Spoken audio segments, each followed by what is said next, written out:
I'm spinning this wheel, and wherever it lands, I have to go. Because Ryan Trahan challenged me Yeah, I'm in this video too, don't question it. to visit 10 random countries in 10 days to prove I have what it takes to be a real tourist. It's officially day 4, and we've already visited Italy, Switzerland, and Germany. Let's see where I'm going next.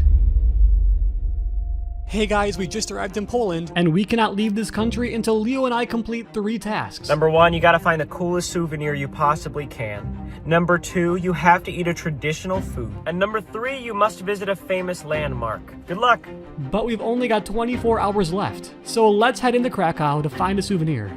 We arrived in Poland super early, and the morning light made Krakow's old town look incredible. Right away, it felt busy, almost like Italy, which honestly I wasn't expecting at all.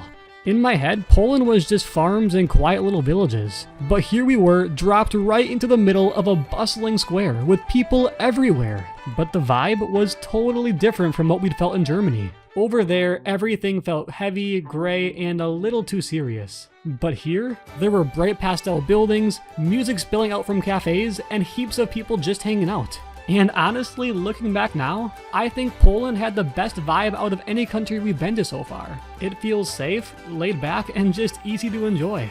But then, towering over the square, we saw St. Mary's Basilica. Even though it was still under construction, like most of the cathedrals we've seen so far, it still looked pretty cool. And only a couple of shops down the street, we came across this neat little souvenir shop, appropriately titled Krakow Souvenirs. There's funky nutcrackers, goofy pens, and even these little mini puzzles. But what really caught our eye were these artistic candles. Each one looked hand-painted, covered in patterns and designs that just felt, well, Polish. We just found this cool little candle jar, which means task 1 is officially complete. With another souvenir packed away, we were feeling a little more touristy, and it was time to chase down our second task. Food, because if we don't, Ryan will be really mad. If you fail, I'll be super mad, really upset. We'd been wandering around Krakow for ages, looking for a spot our guide mentioned.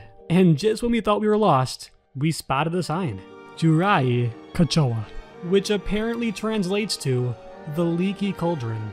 Walking in felt like stepping straight into something out of Harry Potter. The walls were all stone, envelopes dangled from the ceilings, and each table even had its own glowing little salt lamp. And no, sadly I didn't get to lick it. But the best part about it all was the menu. Instead of drinks, everything was potions. And when they arrived, they came out bubbling and smoking with dry ice pouring over the rim. They actually had to tell us that it wasn't safe to drink until the smoke settled.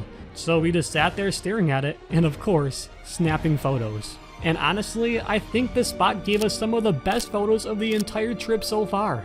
Here we were in the middle of Poland drinking love potions and pretending we were wizards. It was random, it was weird, but it was one of the most fun experiences we had gone through on this trip.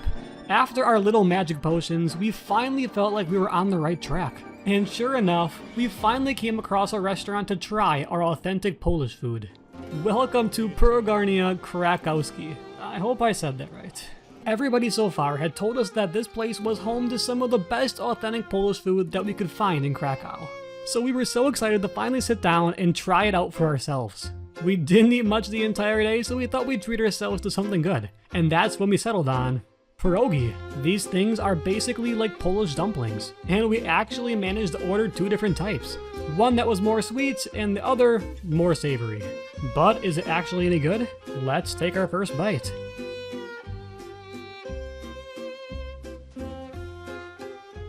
Yes, this is very good.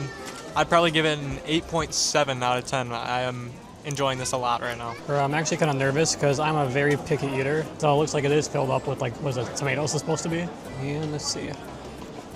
It actually is really good. Tastes kind of like ravioli a little bit. Yeah, I'd give it a 9 out of 10. I'm gonna glaze it like crazy right now. Not a 10 though. Okay, for someone as picky as me, this totally blew my expectations away. These were actually amazing. But then came the dessert ones. They looked pretty normal, I guess. Maybe just a tad wet and mushy. But inside, they were filled with cherries?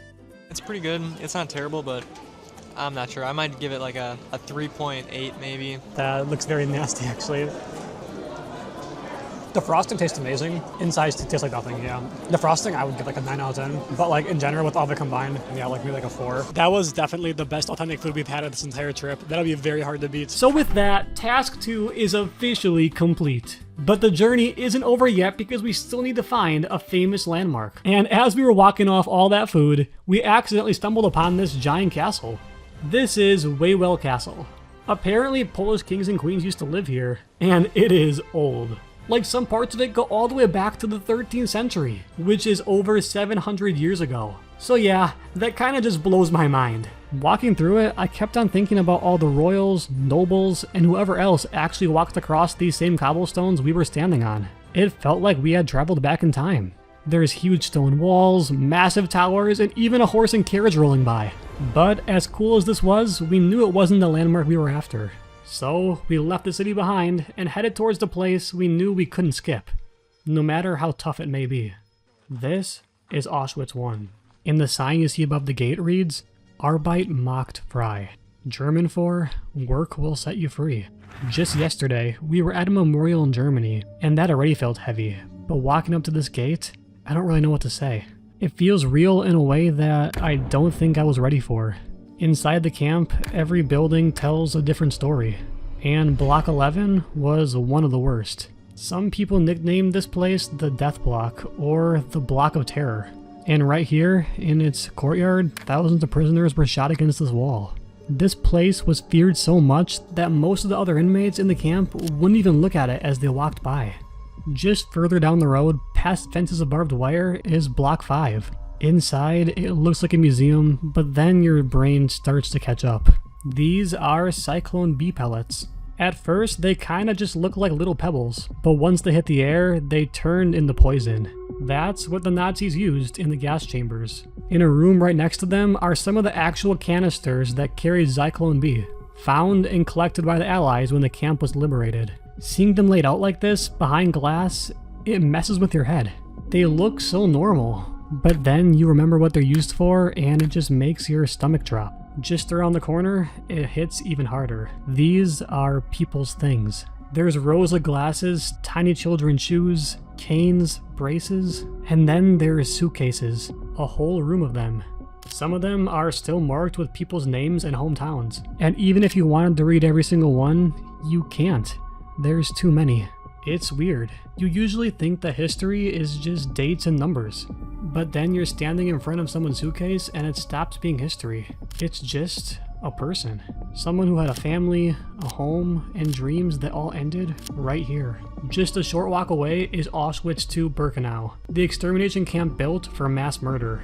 Trains used to roll in right here, through those gates, and stop along those tracks. From there, families were separated and lined up for selection. Apparently, some of the prisoners already working here would whisper to the new arrivals, Alle gesund, or everybody's healthy. And at first, people didn't even know what that meant. But later, it all started to make sense. Whoever looked strong enough were sent into the camp for forced labor, and everyone else, women, kids, the elderly, they were marched straight to the gas chambers. Next to those same tracks is a single freight car. It's just sitting there, empty now. But is here to remember the more than 400,000 Hungarian Jews who were deported here in 1944. They were crammed inside cars just like this, packed so tight that most couldn't even sit down. Some people suffocated before they even arrived, and for the ones who survived the journey, most were killed within hours of stepping out.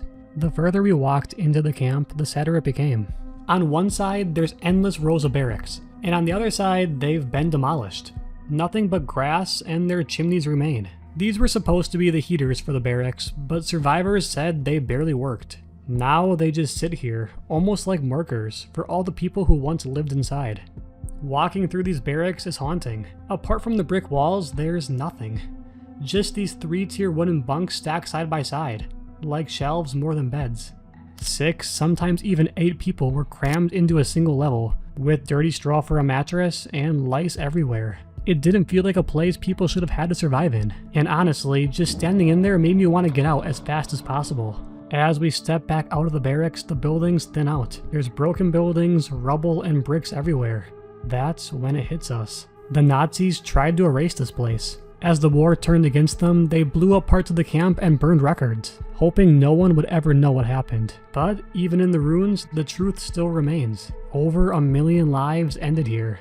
And while this technically completes our last task in Poland, it doesn't feel that way. This wasn't just a task to check off. It's something that sticks with you for your life. We didn't talk much on our way out. We couldn't. We just left quietly with the promise to remember. That was an incredibly sobering day, and it really puts a silly challenge like this into perspective.